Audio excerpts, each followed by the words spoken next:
नमस्कार, स्वागत है आपका प्रदेश के नंबर 1 डिबेट शो महाबहस में। मैं हूं आपके साथ मेनका चौधरी। 2019 के लोकसभा चुनाव में वैसे तो देश के साथ साथ उत्तर प्रदेश में भी नए वोटर जुड़े हैं बड़ी संख्या में। उत्तर प्रदेश में ही ये आंकड़ा लाखों के पार है, लेकिन इन सब के बाद भी 3 चरण के चुनाव का आंकड़ा चिंताजनक है, क्योंकि हर चरण में यहां मतदान का प्रतिशत कम होता जा रहा है।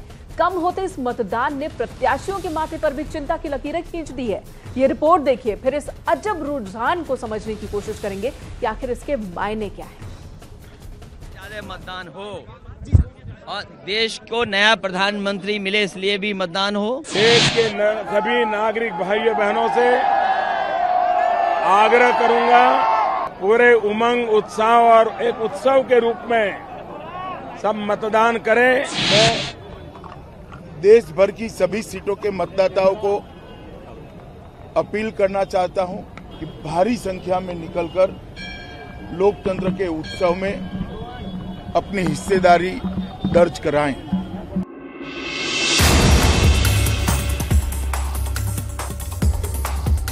मतदान के इस महापर्व में आहुति देने के लिए सभी ने अपील की। वोट का दम दिखाने के लिए हर किसी ने आह्वान किया, लेकिन 7 चरणों के इस चुनावी उत्सव में शुरुआती दौर में वोटरों का उत्साह जहां 7वें आसमान पर दिख रहा था, वो अब केवल 3 चरण में ही धड़ाम होता दिख रहा है। हर चरण में घटता जा रहा है मतदान। घटती वोटिंग से प्रत्याशियों के माथे पर है पसीना। घटती वोटिंग से गड़बड़ा सकता है सियासी समीकरण। देश के सबसे बड़े सूबे में सियासी सेंसेक्स की बात करें तो यहाँ हर चरण में मतदान घटता ही जा रहा है। अब वजह जो भी हो, लेकिन पहले 3 चरण की तस्वीर देखें तो पता चलता है कि 11 अप्रैल को पहले चरण में यहाँ 8 सीटों पर मतदान हुआ था और इस पहले चरण में यूपी में 63.88% मतदान हुआ। फिर 18 अप्रैल को दूसरे चरण में भी 8 सीटों पर मतदान हुआ, लेकिन पहले चरण के मुकाबले दूसरे चरण में मतदान बढ़ने के बजाय 1.5% कम होकर 62.39% रह गया। अब तीसरे चरण की तस्वीर और चिंताजनक दिखी। 10 सीटों के इस चुनाव में मतदान गिरकर 61.40% आ पहुंचा। Samajwadi party, Bahujan Samaj party, RLD के पक्ष में भारी संख्या में मतदान हो रहा है।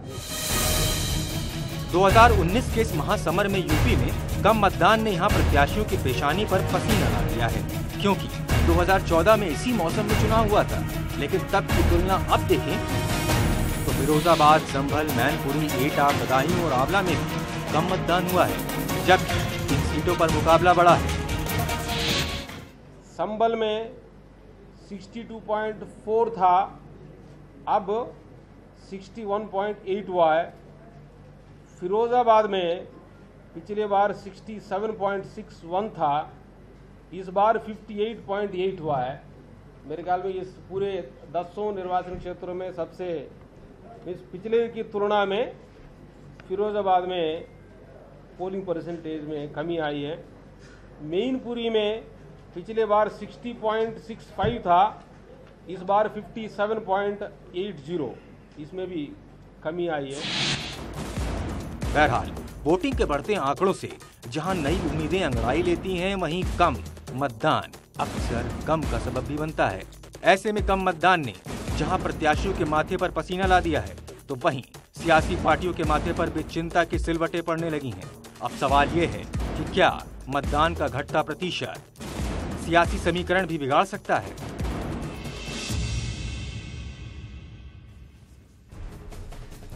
तो चुनाव आयोग से लेकर जिला प्रशासन तक और एनजीओ से लेकर तमाम बड़े अधिकारी, सेलिब्रिटीज, नेता, टीवी चैनल्स, कोई ऐसा रहा नहीं जिसने ज्यादा से ज्यादा मतदान के लिए लोगों से अपील न की हो, कोशिश न की हो। बावजूद उसके मतदान प्रतिशत घट ही रहा है। ये एक विषय है चिंता का, लेकिन इसकी वजह क्या हो सकती है, इसका असर क्या होगा, इस पर महाबहस में चर्चा।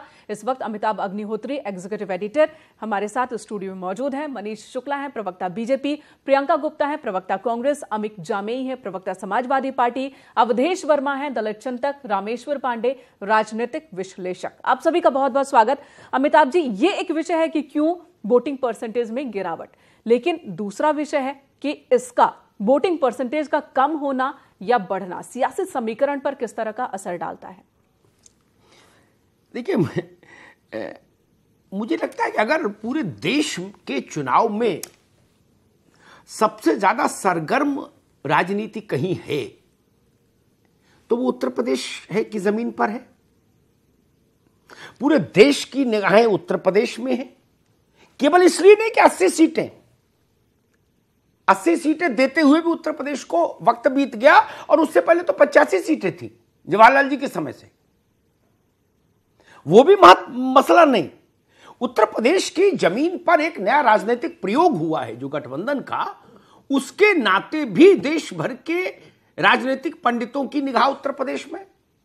प्रधानमंत्री जी का निर्वाचन क्षेत्र इसलिए उत्तर प्रदेश सबकी निगाह में, गृह मंत्री जी का निर्वाचन क्षेत्र इसलिए उत्तर प्रदेश सबकी निगाह में।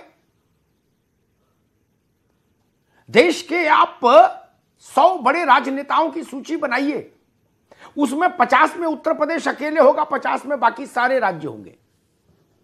तो उतना बड़ा अखाड़ा, उतना बड़ा चुनाव, उतने बड़े योद्धा, उतना बड़ा प्रचार, उतना सघन प्रचार, उसके बाद भी अगर फर्स्ट फेज से सेकंड फेज में पोलिंग कम और सेकंड से थर्ड में पोलिंग कम, तब तो लग रहा है ये एक ट्रेंड है, टेंडेंसी है डिक्रीजिंग ऑर्डर में। ये खतरनाक है और निरपेक्ष भाव से कहें तो लोकतंत्र के लिए तो बहुत ही खतरनाक चीज है। मत प्रतिशत हर बार बढ़ना चाहिए, तब जाके देश 80 और 90% का जो एक आदर्श माना जाता है मतदान प्रतिशत वहां तक पहुंचेगा जैसे कई पश्चिमी मुल्कों में। वो छोड़िए, इसकी तो सांस फूल रही है 55 से 60 के बीच में, और अगर यही ट्रेंड जारी रहा, मेरी चिंता यह है तो 7वें चरण में आते आते तो 50-52% मतदान रह जाएगा तब। एक और दूसरा मसला, ये घटता हुआ चरणबद्ध ढंग से घटता हुआ मतदान प्रतिशत किसको राहत है और किसके लिए मुसीबत है, ये इसका व्यवहारिक पक्ष है। लोकतंत्र को नुकसान है वो एक सैद्धांतिक पक्ष था, लेकिन व्यवहार राजनेताओं के कंजम्पशन के लिए, पॉलिटिकल वर्कर्स के लिए लोकतंत्र को नुकसान कम चिंता का विषय है। उनके लिए ज्यादा चिंता का विषय यह है, ये पता करना, ये समझना, ये तजवीज करना कि घटता हुआ हर चरण में घटता हुआ मत प्रतिशत किसके लिए दुआ है, किसके लिए श्राप। इसलिए मुझे लगा इस पर चर्चा कर लेना चाहिए, क्योंकि अगर अपवाद होता तो तीनों चरणों में एक सा नहीं दिखता, एक टेंडेंसी नहीं दिखती। और मुझे लगता है पूरे भारत में जितनी बड़े नेताओं की रैलियां हुई होंगी उतनी अकेले उत्तर प्रदेश में हो जाएंगी, देख लीजिएगा। फिर भी मतदाता निकल क्यों नहीं रहा? जितना सरगर्म है चुनाव, जितनी तपिश राजनीतिक आंगन में है उत्तर प्रदेश के, उस तपिश से वोटर प्रभावित क्यों नहीं हो रहा? मैं तो सोच रहा था 70-72 जाएगा प्रतिशत, ये तो 55 से 65 के बीच में हिचकोले खा रहा है। देगची से एक चावल निकाल के अगर रखूं तो बात समझ आएगी हमको। उत्तर प्रदेश की कुछ सर्वाधिक चर्चित लड़ाइयों में एक बड़ी लड़ाई फिरोजाबाद में, सूबे भर की निगाह उस पर, देश की ना सही सूबे की तो है, दिलचस्प जंग है। वहां तो गजब हो गया, 14 के मुकाबले 8% से ज्यादा डिप कर गया पोलिंग परसेंट। कोई तो कारण रहा होगा। 2 महारथी युद्ध के मैदान में, नगाड़े बज रहे, घोड़े हिनहिना रहे, अस्त्र शस्त्र चले खूब, बड़े से बड़ा आदमी प्रचार करने गया, वोटर नहीं निकला। क्यों? 100 में 57 ही क्यों निकले? और अरे 100 में 57 निकले तो किसके लिए आफत है और किसके लिए राहत, यह भी तो समझना पड़ेगा। इसलिए मुझे लगा कि इस पर एक खुली बहस होनी चाहिए, सार्वजनिक बहस होनी चाहिए। मनीष शुक्ला जी, आपसे बात शुरू करेंगे। इस सबसे ज्यादा स्टेक पर आप ही हैं, आपकी पार्टी है उत्तर प्रदेश में। जो बातें मैंने आरंभ में कही उनसे कोई इनकार कर नहीं सकता, कोई मतभेद का विषय भी नहीं। सबसे बड़ा अखाड़ा उत्तर प्रदेश, सबसे बड़े नेता उत्तर प्रदेश में, सबसे सरगर्म चुनाव उत्तर प्रदेश, देश भर की निगाहें उत्तर प्रदेश। अलायंस एक बड़ा प्रयोग उत्तर प्रदेश में हुआ जिस पर निगाह पवार की भी है, स्टालिन की भी है, ममता की भी है, रामविलास पासवान की भी है, नीतीश की भी है। तो जब सब कुछ उत्तर प्रदेश में इतना बड़ा मेला सजा, इतनी बड़ी बड़ी दुकानें लगी, खरीदार क्यों नहीं आ रहा फिर? मनीष शुक्ला जी। देखिए अमिताभ जी, निश्चित रूप से मतदान प्रतिशत बढ़ना चाहिए और चुनाव आयोग और विभिन्न पार्टियों के लोगों के कैंपेन के बावजूद अगर मत प्रतिशत घट रहा है तो लोकतंत्र के लिए उचित नहीं है। जहां तक भारतीय जनता पार्टी की एनालिसिस है, हमारा मानना है कि 2014 से और 19 में एक अंतर है उत्तर प्रदेश में कि पहले सपा और बसपा अलग चुनाव में मैदान में थी, इस बार एक साथ है। यानी 37 सीटों पे सपा लड़ रही है, 38 सीटों पे बसपा लड़ रही है। जहां जिसका सिंबल नहीं लड़ रहा है वहां का वर्कर एक्टिव नहीं है, इसके नाते से उसके वोटर क्लास को निकलने में थोड़ा परेशानी है। इस बात से किसी को आपत्ति नहीं हो सकती कि इलेक्शन कमीशन कैंपेन के अलावा एक बड़ी कैंपेन पॉलिटिकल पार्टीज के लीडर भी करते हैं और पॉलिटिकल पार्टीज के वर्कर भी करते हैं। बूथ पे लोग आए, इसके लिए जो बूथ के कमेटी होती है वो काम करती है। तो हमारी एक एनालिसिस ये है कि एक तो विभिन्न जगहों पे एक लोग चुनाव लड़ रहे हैं, इसके नाते से जो दूसरे कंटेनर थे जो टिकट चाहते थे उस पार्टी के, उनको टिकट नहीं है। प्लस अगर ये गठबंधन आगे चला विधानसभा तक तो जहां एक लोकसभा है और 4-6 लोग नाराज हैं, वहां 5 को 20 करिए, तो ये एक निराशा का भाव है महागठबंधन के नेताओं में और वर्कर्स में कि अब हमारा अगला राजनीतिक भविष्य क्या होगा। ठीक बात है। एक बात तो नया डायमेंशन मनीष लाए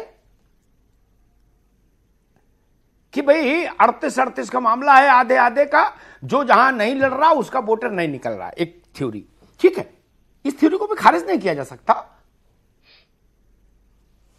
लेकिन अब मुझे तत्काल अमित के पास चलना पड़ेगा। अमित जमाई, जो थ्योरी बीजेपी ने फ्लोट की कि जहां एसपी का कैंडिडेट, यानी जहां साइकिल है वहां हाथी नहीं निकल रहा, जहां हाथी है वहां साइकिल नहीं निकल रहा, पूरा थोड़ा थोड़ा निकल रहा है, पूरा नहीं निकल रहा, उस तादाद में जिस तादाद में निकलने के बाद वोट परसेंटेज बढ़ता दिखता। आपकी पार्टी ने भी कोई एनालिसिस की होगी, फर्स्ट राउंड से, फर्स्ट फेज से सेकंड फेज में क्यों घटा पोल परसेंटेज और सेकंड से थर्ड में क्यों घटा। और लाख टके का उदाहरण फिरोजाबाद, जहां अखिलेश जी के 2 चाचा आमने सामने थे। मैं चाचा भतीजे की लड़ाई नहीं कहता उसको, नहीं, वो लड़ाई चाचा चाचा में है, भतीजा तो प्रतीक है। लड़ाई तो शिवपाल सिंह यादव और रामगोपाल यादव में है, का युद्ध है वो। वहां ये गजब हो गया, 8% वोट चला गया कम। बताओ, जहां मायावती जी गई, अखिलेश जी गए, अमित शाह जी गए, योगी जी गए, बड़े बड़े लोग गए, छोटा सा फिरोजाबाद।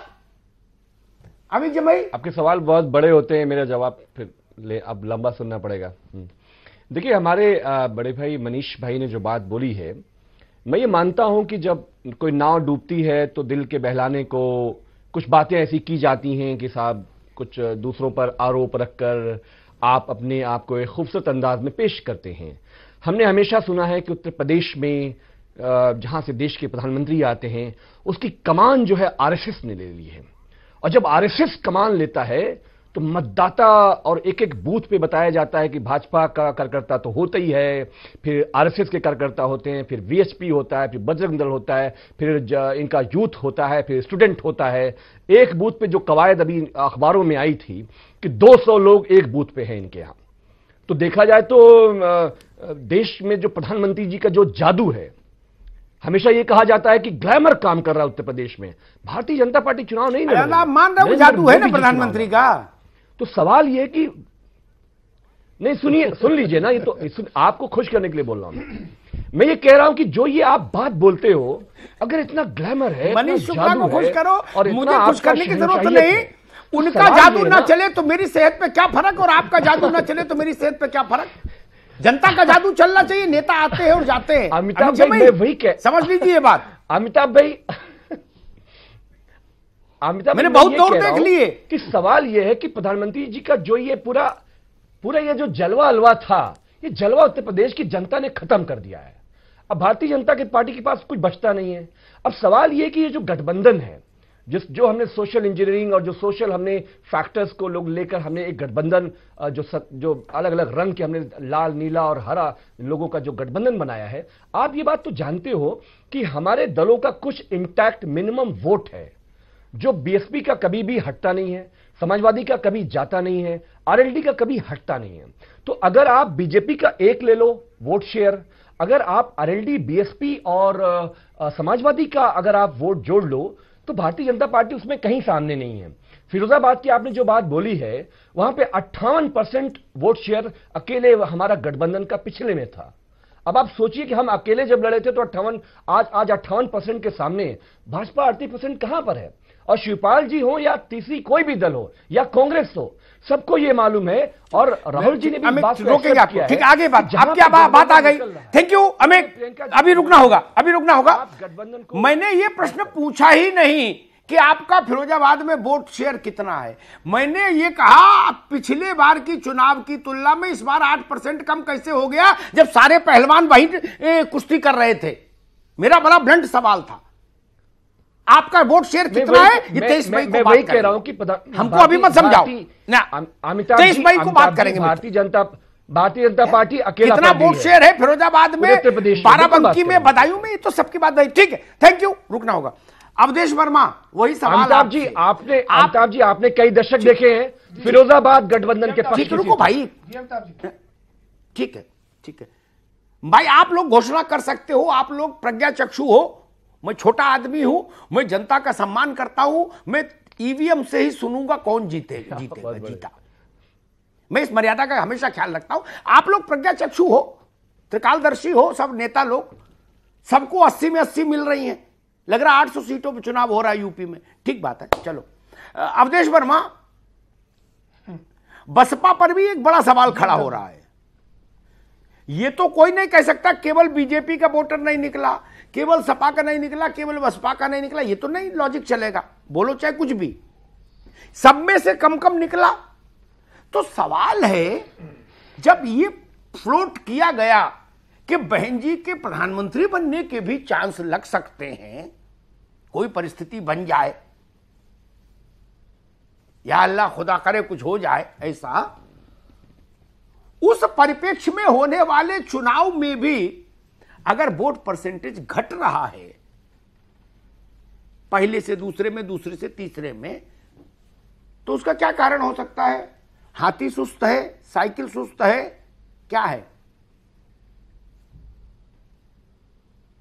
देखिए अमिताभ जी, एक तो सबसे बड़ा सवाल यह है कि एक चीज मैं आपको कहना चाहूंगा, वोट परसेंटेज जो उत्तर प्रदेश में कम हो रहा है, उसका एक सबसे बड़ा कारण, बड़ी साफ गोई से स्वीकार करना चाहिए सबको, जो अनर्गल बयानबाजी हुई, मुद्दे का बात नहीं हुआ, उसका भी एक कारण है कि वोट सुसप्तावस्था में जा रहा है।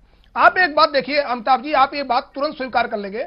आप देखिए कि आज की डेट में ट्विटर पे, आप अपने ट्विटर पे चले जाइए, आपके 75,000 से ज्यादा फॉलोअर हैं। आप देखिए जब ये मुद्दे, जब इस पर कहीं किसी मुद्दे पर हम लोग चर्चा करते हैं तो नीचे उस पर लोग, युवा हमारा निकल के आता है, वो कहता है साहब हमारा ये मुद्दा, इस पर क्यों नहीं चर्चा हो रही है। बेरोजगार निकल के आता है, इस पर क्यों नहीं चर्चा हो रही है। वो आगे, इसका मतलब कि लोगों को ये लग रहा है कि जिस पर चर्चा होना चाहिए उस पर चर्चा नहीं हो रही। पूरे देश में ये सबको मालूम है कि खाली 18 साल वाले जो नए वोटर हैं, 1,50,00,000 तो नए वोटर पूरे देश में बने, जिसमें 21 लाख नए वोटर खाली उत्तर प्रदेश में है। अब सवाल ये उठता है कि अगर ये वोटरों के मुद्दे की बात आप लोग नहीं कर रहे हैं, अनर्गल बयानबाजी कर रहे हैं, तो निश्चित तौर पर वोट परसेंटेज कम होगा। और एक सबसे बड़ी बात मैं अमिताभ जी कहना चाहूंगा, चाहे वो फिरोजाबाद हो, चाहे वो बदायूं हो, चाहे वो मैनपुरी हो, यहां पर भाजपा प्रत्याशी हारा था। और जब एक लोगों के दिमाग में एक बात ये हमेशा रहती है, जब गठबंधन का प्रत्याशी पहलवान जैसा अखाड़े में कूद गया है तो कुछ लोग अपने आप हार मान लेते हैं। वो सोचते हैं कि भैया ये तो जब 2014 की आंधी में हम नहीं जीत पाए तो छोड़ो, वोट देना, इनको जीतना, इनको जीतने दो। तो एक बहुत बड़ा फैक्टर ये भी आता है, जब प्रत्याशी मजबूत होता है तो दूसरा लोग सरेंडर कर जाता है। एक सबसे बड़ा फैक्टर ये है। और एक सबसे बड़ी रामपुर देख लीजिए, रामपुर में जहां टक्कर हुई तो वहां 60% पहुंच गया परसेंटेज। तो ये भारतीय जनता पार्टी को सोचना पड़ेगा कि वास्तव में, क्योंकि सत्ता का काम होता है, अगर सत्ता से लोग खुश होते हैं तो वोट परसेंटेज अपने आप भागता है, और अगर वोट परसेंटेज नहीं भागता तो इसका मतलब कि सत्ता से लोग कहीं न कहीं उनके अंदर में जो भी अंतर्द्वंद होगा वो तो सत्ता पार्टी के लोग जानेंगे। लेकिन सबसे बड़ा मुद्दा अमिताभ जी, मैं एक ही बात फिर कहना चाहूंगा, अनर्गल बयानबाजी लोगों को बचना चाहिए और मुद्दे की बात होना चाहिए, तब वोट परसेंटेज अपने आप बढ़ेगा और जो लोकतंत्र के लिए एक अच्छी पहल होगी। ठीक है जी, ठीक है अवधेश जी, ठीक है। अवधेश जी ने जो बात शुरू में कही, बाकी तो राजनीतिक टिप्पणियां थी, उससे मैं पूर्णतः सहमत हूं। लेकिन उस पाप में सब भागीदार हो बराबर के। 4 दल बैठे हैं, सब 25-25% के हिस्सेदार हो। भगवान का आशीर्वाद है, अनर्गल बयानबाजी में कोई किसी से कम नहीं रहा, सब 52 गज के मिले। कहां के ईरान तुरहान के मुद्दे उठा दिए, लेकिन ननकू का पेट कैसे भरे इस पर चर्चा नहीं हो पाई मंच से ना। अगर अवधेश की बात ठीक है तो इससे मैं सहमत हूं, फिर 40% कम भी रहे तो कोई दिक्कत नहीं। जनता को भी बताना चाहिए कि हमको पसंद नहीं जो नैरेटिव आप सेट करना चाहते हैं राजनीतिक लोग। प्रियंका को, रामेश्वर भाई आपके पास सबसे अंत में आऊंगा, सबके विचार ले लूं, फिर पूछूंगा कि इतने विचार तो आ गए, अब आपका विचार क्या है। प्रियंका जी, कांग्रेस का नैरेटिव क्या है?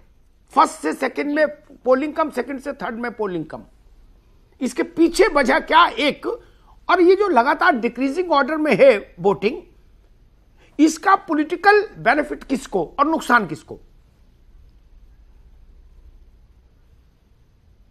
देखिए अमिताभ जी, मैं ये कहना चाहूंगी कि जिस तरह से 2014 का जब इलेक्शन हुआ गया था, तब लोगों से कहा गया था कि अच्छे दिन आएंगे। जब लोगों ने अच्छे दिन पर भरपूर वोटिंग की, बहुमत से सत्ता में बिठा दिया बीजेपी पार्टी को, उसके बाद आज जब इलेक्शन दोबारा आ रहा है तो जनता डीमोटिवेटेड है। आप मान के चलिए कि कांग्रेस का वोट परसेंटेज यूपी अरे तो में आप तो मोटिवेटेड करने के लिए रोड शो कर ही रहे हैं ना। राहुल जी, प्रियंका जी लगातार मोटिवेशन ही दे रहे हैं ना रोड शो करके, तो उनका रोड शो असर नहीं डाल रहा। इसीलिए मैं कह रही हूँ कि भाई वो तो इतना दावा कर रहे हैं, परसेंटेज बड़ा ही बड़ा है, उसमें कोई दो राय नहीं है। लेकिन ये वोट परसेंटेज अगर कम हुआ है तो बीजेपी का कम हुआ है, क्योंकि बीजेपी ने अच्छे वादे किए पर अच्छे वादे दिए नहीं, तो लोग डिमोटिवेटेड हैं, इसलिए बीजेपी को वोट करने के लिए नहीं आ रहे हैं। और ये उनका गुस्सा है जो इनको समझना चाहिए। आप देखिए कि बेरोजगारी का जो स्तर है वो अप्रैल मंथ में ही, अप्रैल का अगर पहला वीक देखेंगे, दूसरा वीक देखेंगे और तीसरा वीक देखेंगे तो 3 वीक में ही गिरावट आ जाती है। जी, आप पर प्रियंका गांधी का पूरा असर है नाम के। बताइए बताइए, आप बताइए। प्रियंका जी, प्रियंका जी, एक मेरी छोटी सी बात सुन लीजिए। मेरे मन में एक बहुत नन्हा सा सवाल आया। मैं मान लेता हूं कि मनीष शुक्ला की पार्टी से जनता डिमोटिवेटेड है, नाराज है, तो वो ये भी तो कर सकती है कि भाई जिनने हमारी बात नहीं सुनी, जो कहा वो नहीं किया, उनको मजा चखाने के लिए चलो प्रियंका गांधी की पार्टी का बटन दबाए। तो वो भी तो नहीं हो रहा, तब भी वोट परसेंट बढ़ जाता। वोट किसी को जाए, परसेंटेज तो बढ़ेगा ना, वोट परसेंटेज बढ़ेगा। जी, भविष्य पर बात नहीं करो, परसेंटेज इनका घटा है, कांग्रेस का वोट परसेंटेज बढ़ा है। कांग्रेस के पास नीति भी है, नियत भी है, नेतृत्व भी है और योजनाएं भी हैं। आज हमारा मैनिफेस्टो अगर उठाकर आप देखें, ये प्रेस कॉन्फ्रेंस के लिए छोड़ो, पता चलता है। प्रेस कॉन्फ्रेंस के लिए छोड़ो, रुक जाइए, ठीक है, थैंक यू। ये प्रेस कॉन्फ्रेंस के लिए छोड़ो, ये विषय वहां अच्छे लगते हैं, ये बहस थोड़ी दूसरे किस्म की है। रामेश्वर जी, 3-4 नैरेटिव आए। जी हाँ। एक नैरेटिव अवधेश ने कहा कि भाई पब्लिक समझ गई कि जब सबको बकलोली करनी है तो उस बकलोली के उत्सव में हम शामिल नहीं होंगे। ठेठ शब्द ये है यूपी बिहार का, बकलोली, ठीक है ना। ईरान तुरान जापान की बात हो रही है, ननकू कह रहा है कि मेरी रोटी की व्यवस्था ही नहीं। एक तो ये नैरेटिव। दूसरा नैरेटिव मनीष शुक्ला भी बीजेपी ने दिया कि जहां पर हाथी नहीं वह हाथी वाला सुस्त, जहां साइकिल नहीं वहां साइकिल वाला सुस्त। एक नैरेटिव अमित जमाई ने दिया कि हमारा तो पूरा निकल रहा, बीजेपी का नहीं निकल रहा। और इनसे सबसे अद्भुत नैरेटिव कांग्रेस ने दिया। अभी तो केवल आंकड़े इस बात के जारी हुए कि टोटल मतदान कितने प्रतिशत हुआ। कांग्रेस ने यह बता दिया कि हमारा तो सबसे ज्यादा हो गया। हालांकि उसके लिए 23 मई कोई पता लगता, लेकिन कांग्रेस ने एज्यूम कर लिया कि नहीं हमारा तो सब फर्स्ट क्लास हो गया मामला। ये 4 किस्म के नैरेटिव अलग अलग। आपका नैरेटिव क्या कहता है? यह मत प्रतिशत चरणबद्ध ढंग से क्यों घट रहा यूपी में? एक, और इसी के साथ एक सप्लीमेंट्री बात और कह दूं, मैं इस पर कोई कलर नहीं दूंगा, सिर्फ एक तथ्य रख के रामेश्वर पांडे के पास जाऊंगा। केरल, असम, वेस्ट बंगाल, ये वोटिंग के रिकॉर्ड तोड़ रहे हैं। 80% के आसपास पोल हो रहा है,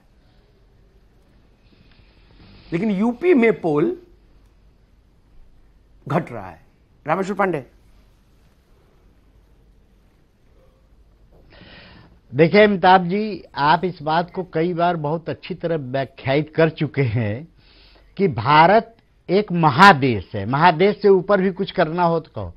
और यहां दिखाई पड़ा है कि उत्तर में अगर आंधी आ रही होती है तो आप देखें 77 का याद करें तो दक्षिण में एक दूसरी बयार बहने लगती है। आप सभी जगह देखें, आमतौर पर माना जाता है कि जब सत्ता विरोधी लहर होती है तो वोटिंग परसेंट बढ़ जाते हैं, लेकिन यह भी दिखाई पड़ा है हिंदुस्तान में कि जब बिल्कुल उसका निगेटिव भी तो वोटिंग बढ़ जाती है। तो अगर सारी विविधताओं को देखें तो हम उस पूरे नेशनल पर्सपेक्टिव नहीं जाते हैं। अभी असम का आपने जिक्र किया, उसका जिक्र किया, तो आप देखेंगे कि कहीं एनआरसी एक बड़ा मुद्दा हो गया है। एनआरसी एक ऐसा मुद्दा हो गया है असम के लिए। बंगाल में ममता बनर्जी का और जो चला रहा है लगातार दुर्गा पूजा पर रोक, जो तमाम मुद्दे हैं वहां के, तो बंगाल उद्वेलित है। तो अलग अलग हैं, लेकिन हम उत्तर प्रदेश में मुद्दों कमी है। उत्तर प्रदेश में मुद्दों की कमी है क्या, या पहलवानों की कमी है? ऐसे पहलवान तो कहीं नहीं। वो एक गाना था ना, किसी सिनेमा में सबसे बड़े लड़ैया रे, नहीं ना उत्तर तो सबसे बड़े लड़ैया तो उत्तर प्रदेश में ही है। जी हाँ, तो देखिए, तो मैं इन सारे लोगों के नैरेटिव्स के आधार पर ही बात कर रहा हूं कि उत्तर प्रदेश में पश्चिम का और पूरब का मिजाज अलग अलग रहा है। और अगर जब इस नैरेटिव बात हो कि मुद्दे नहीं है, अवाट बवाट हो रहा है, मुद्दे नहीं है इसलिए मतदाता निराश है, तो पिछले चुनाव का देख लें। और मैं एक उदाहरण दूंगा, मैनपुरी में जब पहली बार इतिहास रचा गया फिर से गेस्ट हाउस कांड के बाद कि मायावती जी गई, वोट मांग रही थी, तो 3% पिछले बार से कम हो गया, तो बसपा का वोटर गया कहां? अरे कुछ तो गया होता, तो बसपा का वोटर गया कहां? तो एक सवाल है कि रामेश्वर पांडे जी, वोट ट्रांसफर हो रहे हैं। बहुत वैलिड सवाल आपने उठाया, मेरी निगाह से चूक रहा था यह सवाल, बहुत वैलिड सवाल है। हाँ, कि अकेले मुलायम 3% पाए, तो बसपा का वोटर जो मायावती ने कहा, और एक इतिहास रचा गया 25 साल बाद, 24 साल बाद। तो अगर मैनपुरी को एक प्रयोगशाला के तौर पर, मैनपुरी को एक टेस्ट केस के तौर पर लें, तो एक सवाल उठता है कि क्या वोट ट्रांसफर हो रहे हैं, पहली बात। दूसरी बात, मुद्दों की बात करें तो तमाम बार अलग अलग आप देखेंगे तो वोटिंग परसेंट यही मुद्दे हैं, वास्तविक मुद्दे नहीं हैं। राष्ट्रवाद पर पूरा चुनाव, और भी अब जो विकास और राष्ट्रवाद एक हो गया, तो जो लगातार बदल रहे हैं, तो मुद्दे तो बिल्कुल बेसिक बुनियादी नहीं है, न संकल्प पत्र। ठीक बात, रामेश्वर जी एक ब्रेक, रामेश्वर भाई एक ब्रेक लेना होगा। रामेश्वर भाई ने एक बहुत महत्वपूर्ण मसला उठाया। उत्तर प्रदेश के बहुत अनुभवी पत्रकार है, इसलिए उनकी निगाह से भी कुछ बचता नहीं। जो मेरी से निगाह से भी बच जाए वो उनकी निगाह में आ जाता है। मैनपुरी एक बड़ा टेस्ट केस है। एक कारण का जिक्र खुद रामेश्वर जी ने किया, एक कारण मैं जोड़ देता हूं। वहां मुलायम सिंह यादव नहीं है, वहां वो मुलायम दद्दा है। मैनपुरी में घर जैसा मामला है, कॉन्स्टिट्यूएंसी जैसा नहीं। और मुलायम सिंह जी ने कहा कि ये मेरा आखिरी चुनाव है। आखिरी चुनाव मुलायम सिंह बोल दें कि मेरा आखिरी चुनाव, उसके बाद तो पोलिंग 75% होनी चाहिए थी कि भाई नेताजी ने इतना किया इस इलाके के लिए, चलो अब की बार नेताजी को बम्पर जिताओ। और फिर दूसरा प्रश्न, हाथी का वोट कहां गया? दो प्रश्न बड़े हैं। हां, इस बात से मैं सहमत हूं पांडे जी की, वो Bharat, America, Japan, France, Britain से अलग है। मैं 77 का उदाहरण देता हूं। देश के 9 हिंदी भाषी राज्यों में, प्रियंका आप सुन लीजिए, प्रमुख 9 हिंदी भाषी राज्यों में जिनमें 226 लोकसभा सीटें आती हैं, उसमें कांग्रेस को कुल 3 सीटें मिली थी 77 में, 3। उसी समय दक्षिण में कुल 130 सीटें आती हैं, उसमें कांग्रेस ने 116 जीती थी। एक कहीं और से आई थी तो 120 सीट जीत के आई थी। यानी उत्तर ने पूरे ने साफ किया, दक्षिण ने 130 में 116 दी, इमरजेंसी के बाद भी। इसलिए इस देश, कभी ये देश एक पैटर्न पर नहीं चलेगा, ये बात ठीक है। ब्रेक पर जा रहे हैं जी बिल्कुल। अब ब्रेक के बाद यह भी समझने की कोशिश करेंगे कि कहीं ऐसा तो नहीं कि जिस तरीके से पॉलिटिकल पार्टीज मुद्दों को लेकर कंफ्यूज दिखती रही है, गठबंधन को लेकर कंफ्यूज दिखती रही है, तो उसी तरह से वोटर्स भी कंफ्यूज हो गए और बोले कि छोड़ो, रहने दो, घर बैठो, ज्यादा आराम से देखो क्या चल रहा है। तो क्या कहती है कम वोटिंग परसेंटेज? अमिताभ जी, क्या वोटर्स वाकई कंफ्यूज हैं या फिर मुद्दों में उनको दिलचस्पी नहीं जिन मुद्दों की चर्चा पॉलिटिकल पार्टीज कर रहे हैं, या फिर शोषट है कि कौन जीतना कौन हारना, जो हारने वाला उसका वोटर निकला ही नहीं? देखिए, मुझे लगता है ये किसी के लिए तो मुसीबत है। अब किसके लिए मुसीबत है ये अभी इस मंच से कहना ठीक नहीं है, क्योंकि अभी 4 चरणों के चुनाव और बाकी हैं उत्तर प्रदेश में, तो वो थोड़ा सा अनएथिकल हो जाएगा। लेकिन जो सब लोग ये मुद्दा अपनाए हुए हैं ना कि नहीं हमारी तो बल्ले बल्ले है, पड़ोस वाले की दिक्कत है, ऐसा नहीं है।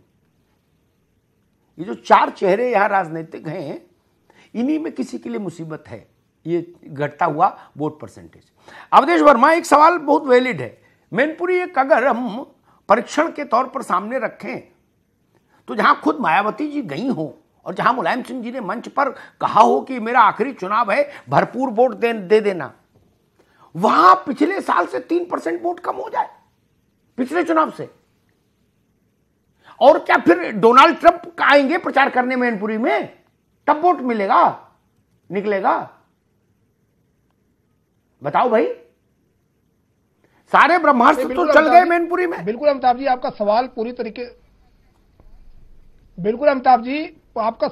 तरीके से सही है। और सभी जितने एक जो चेहरा, सभी जो महत्वपूर्ण चेहरे थे, सभी एक मंच पर थे। निश्चित तौर पर वहां वोट का परसेंटेज बढ़ना चाहिए था, लेकिन जो 2014 के मुकाबले में नहीं बढ़ा, उसका 2 कारण हो सकता है। या तो कुछ वोट नहीं निकला, या तो एक चीज ये भी मैं आपको पहले भी कहा अमिताभ जी, इस बात से आप, क्योंकि जब बैलेट बॉक्स खुलेगा तभी पता चलेगा, हो सकता है ये भी कि जो हारने वाला प्रत्याशी हो, अगर उसने देखा कि अब तो मेरे पास कोई, तो उसने प्रचार अच्छे से ना किया हो। और दूसरा सबसे बड़ी चीज है, वहां प्रत्याशी अच्छा ना रहा हो जिसको वोट लाना था। मुलायम सिंह के अगेंस्ट की प्रत्याशी की बात कर रहा हूं, माननीय मुलायम सिंह का तो वोट हो सकता है निकल आया हो, लेकिन ये सब चीज जो मैं कह रहा हूं ये भविष्य के गर्त में है। लेकिन एक बात ये सही है कि नेताजी का जो वोट वहां पे है, ये आने वाले समय में जो परसेंटेज अगर आप देखेंगे तो नेताजी का और बीएसपी का वोट निकला है। क्योंकि कभी भी आप देखिए 4 साल 5 साल से बीएसपी का वोट हमेशा ट्रांसफर पूरा का पूरा होता रहा, उसमें कोई शक नहीं, वो प्रैक्टिकल सभी लोग देख चुके हैं। और जब बहन मायावती जी, आपने देखा होगा उपचुनाव हुआ था गोरखपुर, कैराना, और यहां से जब वो नहीं गई थी तभी पूरा का पूरा वोट ट्रांसफर हो गया था। वहां वो मंच पे थी तो वो निश्चित तौर पर ट्रांसफर होगा, उसमें कोई शक की गुंजाइश नहीं है। ठीक है, वो भी देख लेंगे, अमित झा भाई, फिरोजाबाद और मैनपुरी आपके लिए दो बहुत बड़ी सीटें, आपके घर की सीटें, और वहां मतदान प्रतिशत इतना कम हो गया। इससे गर्म चुनाव और क्या होगा? लठ चले तब वोटर निकलेगा कि गोली चले तब निकलेगा? इससे बड़े चेहरे नहीं मिल सकते आप लोगों के पास लड़ने के लिए? नहीं, देखिए, इससे ज्यादा प्रचार नहीं हो सकता कभी? देखिए, अमिताभ जी, देखिए, जो स्टार सीटें होती हैं, और खासकर जो है अवधेश जी ने बहुत सारी बातें आपको पहले ही कह दी हैं कि जाहिर सी बात है कि जब बहन मायावती जी गई और अजीत साहब गए और ये जो तीसरा जो चरण था, हमारे सामने जो भी भारतीय जनता पार्टी के जो उम्मीदवार हैं, जाहिर सी बात है कि उनको पता है कि उनका होना क्या है। और उत्तर प्रदेश की सरकार के हमारे जो मुख्यमंत्री जी हैं योगी आदित्यनाथ जी, पूरा उत्तर प्रदेश उनसे नाराज है, किसान नाराज है, युवा नाराज है। मोदी साहब ने जो रहमो करम किया वो तो किया ही किया है। तो भारतीय जनता पार्टी का जो वोटर है उसको यह पता है कि भैया अब तो कुछ बचता ही नहीं है बहन मायावती जी के आने के बाद। दूसरा, मैं एक बात मैं आपको आश्वस्त कर दे रहा हूं कि जिस तरह से श्री अखिलेश यादव जी ने, जहां पे बसपा के कैंडिडेट हैं, जिस तरह से समाजवादी पार्टी का एक एक worker, ex MLA, x MP और एमपी और आम और खास ब्लॉक प्रमुख से लेकर जो एकता अमिताभ जी दलित और ओबीसी समाज में बनी है, एसपी बीएसपी के कार्यकर्ता में बनी है, मैं आपको कह रहा हूं ये ऐतिहासिक एकता है। और एक एक वोट मैं आपको बता रहा हूं, वो सीटें चुनाव के बाद 23 तारीख को आप बात करेंगे जब भाजपा जा चुकी होगी। ठीक है, अभी पूरा समाजवादी पार्टी का ऐतिहासिक है या नहीं, ये इसके लिए 23 तक इंतजार करूंगा। अभी एकता बोलूंगा इसको, 23 के बाद या तो ऐतिहासिक कहूंगा या कहूंगा कि ऐसी थी काम चलाऊ, लेकिन 23 के बाद, विशेषण 23 के बाद। मैं आपसे बहुत छोटा हूं, लेकिन मैं कह रहा हूं कि आप ऐतिहासिक कहेंगे। जी, ठीक बात है। मनीष शुक्ला, बीएसपी और एसपी का नैरेटिव ये है कि अगर चुनाव में वोट कम पड़ा तो हमारा तो सारा पड़ गया, बाकी भाजपा जाने। आपका भी नैरेटिव यही है? नहीं, एक चीज और अमिताभ जी, देखिए अमिताभ जी, एक चीज और हुई है जी।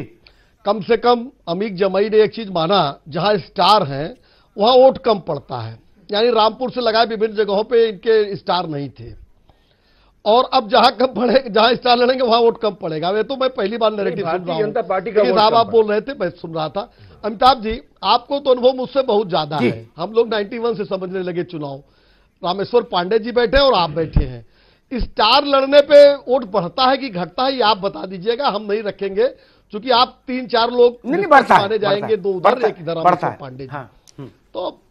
तो ये तो आप लोग बताइएगा। इसलिए ये नैरेटिव जो इन लोगों ने सेट किया कि स्टार लड़ेगा तो वोटर नहीं निकलेगा, हमको लगता है स्टार लड़ेगा तो वोटर और निकलेगा, खुश होगा, बढ़ेगा। स्टार्ड सीटें, ठीक है। मैनपुरी में आप स्टार लड़ रहे थे मनीष।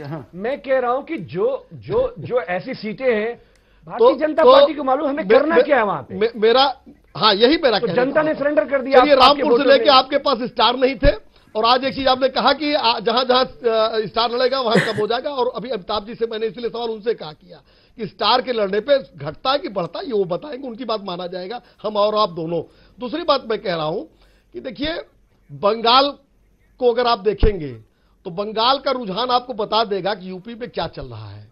तो निश्चित रूप से मैं फिर से अपने बात को दोहराऊंगा कि चूंकि 38 सीटों पे एक पार्टी के लोग लड़ रहे हैं, इसलिए 14 से कम जा रहा है। जो जहां जिसका निशान नहीं है वो स्लो हो गया है। मैं नहीं कह रहा हूं कि बैठ गया है, मैं इतना निष्पक्ष बोल रहा हूं, लेकिन निश्चित रूप से स्लो हो गया है, क्योंकि अभी नहीं, वो राजनीतिक लोग जिनको लोकसभा विधानसभा लड़नी है उनको अपना भविष्य अंधकार में लग रहा है और उनको अपना भविष्य तलाश रहे हैं। इसलिए इसका देखिएगा इंपैक्ट अभी और भी पड़ेगा, 23 मई के बाद और भी दिखेगा विभिन्न जगहों पे। जी ठीक है मनीष। एक सच्चाई तो मैं जानता हूं बहुत अच्छे से, टीवी पर चाहे कोई गंगा जल हाथ में लेके उसके ऊपर तुलसी रख के कुछ भी कसम खाए नेता, ये हार्डकोर फैक्ट है कि टिकट ही परम धर्म है। टिकट मिली तो पार्टी की जय जय, नहीं मिली तो 100 गाली तत्काल। 15 मिनट भी इंतजार नहीं करता आजकल कोई। भगवान का नाम लो, 100 गाली तत्काल। 3 बजे तक जिसकी स्तुति कर रहे होते हैं आप, 4 बजे उसको 100 कटाक्ष भेज देते हैं तत्काल। उदाहरण मुझे बताने की जरूरत नहीं, उत्तर प्रदेश में ही 50-55 उदाहरण हो चुके हैं, 50-55। कुछ मनीष की पार्टी ने टिकट काटे, उन लोगों ने भी सांस्कृतिक कार्यक्रम किए। उदित राज एक उदाहरण है, कुछ सपा बसपा में भी हुए। तो ये हम सब जानते हैं नेता कितने राष्ट्रवाद, कितने सिद्धांतवादी और नेतृत्व के प्रति आस्थावादी हैं, वो हम सब जानते हैं। टिकट मिले तो मायावती ठीक, अखिलेश यादव ठीक, योगी आदित्यनाथ ठीक, नहीं मिले तो फिर वही करो जो सबके साथ करते हैं, यही चलन है। प्रियंका गुप्ता जी, वो दौर बीत गया जी, जयप्रकाश का, नरेंद्र देव का, लोहिया का, दीनदयाल का, जब कार्यकर्ता सिद्धांत से बंधता था। आजकल सिद्धांत वाला 1-8% कोई गलती से कहीं किसी पार्टी में सरवाइव कर रहा होगा तो वो पीछे बैठा होगा, टीवी पे तो प्रवक्ता नहीं होगा फिर, और एमएलए एमपी तो हो ही नहीं पाएगा बेचारा। टिकट ही परम धर्म है जो राजनीतिक कार्यकर्ता है। इस बात से मैं मनीष की सहमत हूं, जिसको चुनाव लड़ने को नहीं मिलेगा उसके लिए पूरा चुनाव बेकार। क्या इसके चलते भी वोट परसेंटेज प्रभावित हो रहा है? क्योंकि आपकी पार्टी ने तो ज्यादातर उम्मीदवार दूसरे पार्टी वाले दिए हैं ना, आपसे बेहतर कौन जानता है भाई। आपने अपने तो 10 ही 5 लड़ाए ना, बाकी तो आप 50-55 दूसरी पार्टी वाले लड़ा रहे हो ना, चाहे रमाकांत हो, चाहे भालचंद्र, जितने भी हैं सब। देखिए, पार्टी से जुड़ने की कोशिश तभी की जाती है अमिताभ जी, आपको तो पता है कि कोई किसी से जुड़ने की कोशिश कब करता है, जब उसको उसका भविष्य दिखता है। जब उसको अपना भविष्य दिख रहा है तो वो जुड़ने की कोशिश करता है। आप देखिए कि डूबते हुए जहाज पर कोई सवारी नहीं करना चाहता, ये एक सत्य है, ये आप भी जानते हैं और पूरी दुनिया जानती है। अब आती हूं मैं वोट पे। देखिए कि जो भारत का वोट परसेंटेज है उसमें 56% के करीब जो वोट होता है वो 35 की आयु या उससे कम की आयु के लोगों का है। वो लोग क्या चाहते हैं? वो उनके पास समस्या है सबसे बड़ी जॉब की, नौकरी की और रोजगार की। ये 2 समस्याएं हैं। तो मुझे लगता है कि ये दोनों समस्याओं पे जो जॉबलेस ग्रोथ हुई है उस पे नरेंद्र मोदी जी जो हमारे प्रधानमंत्री हैं वो आज बोलते नहीं हैं और उनके पास आंकड़े भी नहीं है। ये एक बड़े ताज्जुब की बात है कि उनके पास आंकड़े नहीं है। आज जब वो वोट मांगते हैं लोगों से। ठीक है प्रियंका, अब रुकना होगा मित्र, अब रुकना होगा। रामेश्वर पांडे जी, अगर इन्हीं की बात मान लें, हालांकि मेरा तजुर्बा इनसे अलग है, जो 60 पार है वो ज्यादा वोट देता है, जो नौजवान है वो तो तमाम कार्यक्रमों में वैसे भी व्यस्त हो जाता है, कई बार भाग भी जाता है, वोट देने नहीं जाता है ना। लेकिन 60 पार का आदमी राजनीतिक चर्चा में खूब हिस्सेदारी भी करता है, सुबह नाश्ता करके घर से निकल आता है, फिर शाम को लौटता है, अपना वोट डालने के बाद भी घूमता है, लोगों में समझता है, ऐसा मैंने देखा। खैर, आपको मूल वजह क्या लग रही कि ये डिप क्यों कर रहा है वोटिंग परसेंटेज यूपी में?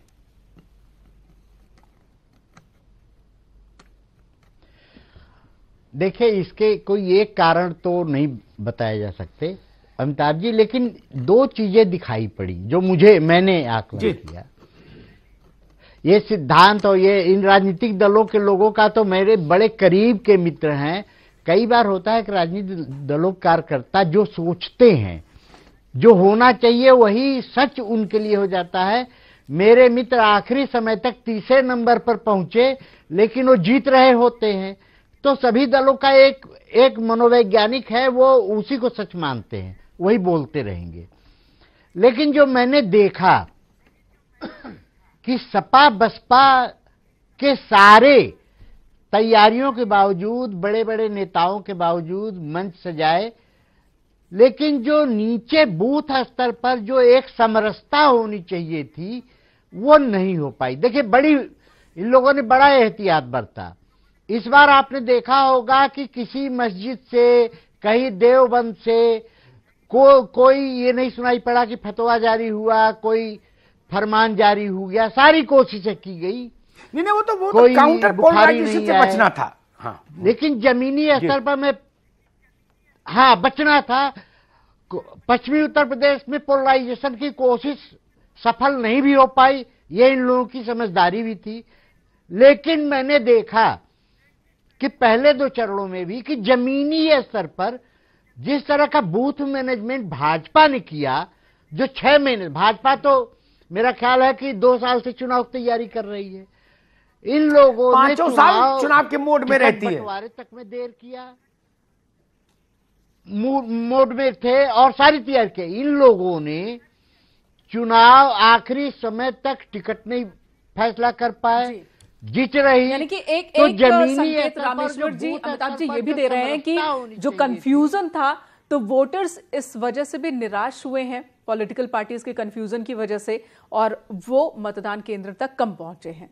ये संकेत मुझे लग रहा है। अमिताभ जी, बड़ा असर रहा है जी। ठीक है रामेश्वर जी, देखिए मैं तो 2 बातें कहूंगा। एक बात तो सबके लिए कहूंगा, लोकतंत्र के लिए कहूंगा, जिसमें नेता भी शामिल हैं और हम पत्रकार और सामान्य वोटर भी शामिल हैं। नेता होना बात की चीज है, पहले तो हम सब वोटर हैं, नेता हो चाहे पत्रकार, वोट तो देना ही चाहिए। मैं इस बात से सहमत नहीं कि मैं खिन्न था। खिन्न थे तो और जल्दी जाकर लाइन में लगिए और वोट दीजिए, और जिन कारणों से खिन्न हैं उनके विरुद्ध मतदान करिए। उन कारणों की खिन्न है तो चद्दर ओढ़ के सो जाएंगे तो देश नहीं चलेगा, लोकतंत्र नहीं चलेगा ढंग से। आप अपने घर में सामान्य कर्मचारी जब रखते हैं अपने दफ्तर में, तो 100 तरह से उसका परीक्षण करते हैं, निरीक्षण करते हैं, सत्यापन कराते हैं उसके चरित्र का, और सांसद विधायक ऐसे चुन देंगे। ये तो जनता को भी सीखना पड़ेगा। मैं इस थ्योरी से सहमत नहीं कि मुद्दा ये क्यों नहीं उठा इसलिए निराश, वो नहीं उठा इसलिए नाराज ना। आप एक बार अपनी निराशा ईवीएम के जरिए बता दीजिए।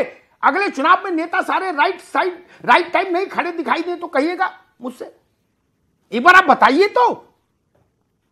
ऐसे सब लोगों को पराजित करिए जिन्होंने चुनाव का नैरेटिव जन सरोकार से हटा के कहीं और ले गए। अगली बार से कोई हिमाकत नहीं करेगा। ये फतवा पॉलिटिक्स बंद हुई कि नहीं हुई, जिसका भी रामेश्वर जी इशारा कर रहे थे। नेता केवल उसी धारा में चलेगा जिससे वोट का फायदा हो। जिस दिन राजनीतिक दलों को समझ आ जाएगा कि हाँ ना, इस रास्ते से वोट का नुकसान है, उस रास्ते वो कभी नहीं जाएंगे। इसलिए मैं गलती राजनीतिक दलों की मानता हूं, लेकिन कम मानता हूं। बड़ी गलती हम भारत के लोगों की है। We the people of India. हम ऐसे लोगों को क्यों जिता देते हैं जो चुनाव में घृणा फैलाते हैं, जो चुनाव में जातिवाद फैलाते हैं, जो चुनाव में अपराध को बढ़ावा देते हैं, अपसंस्कृति को, अपप्रचार को बढ़ावा देते हैं। उनको हराइए। बिहार में शहाबुद्दीन की पत्नी चुनाव हारी थी तो पूरे बिहार में संदेश गया था कि सीमान बदल रहा है। ये तय जनता को करना है। उत्तर प्रदेश के 23 करोड़ लोग जिस दिन ये तय कर लेंगे, वहां का जन सामान्य नेता उसका अनुपालन करने के लिए बाध्य हो जाएंगे। धन्यवाद। और इसी खास बातचीत के साथ फिलहाल महाबहस में इतना ही। आप सभी खास मेहमानों का बहुत बहुत धन्यवाद। एक छोटे से ब्रेक के बाद भी न्यूज़ 18 पर खबरों का सिलसिला जारी है।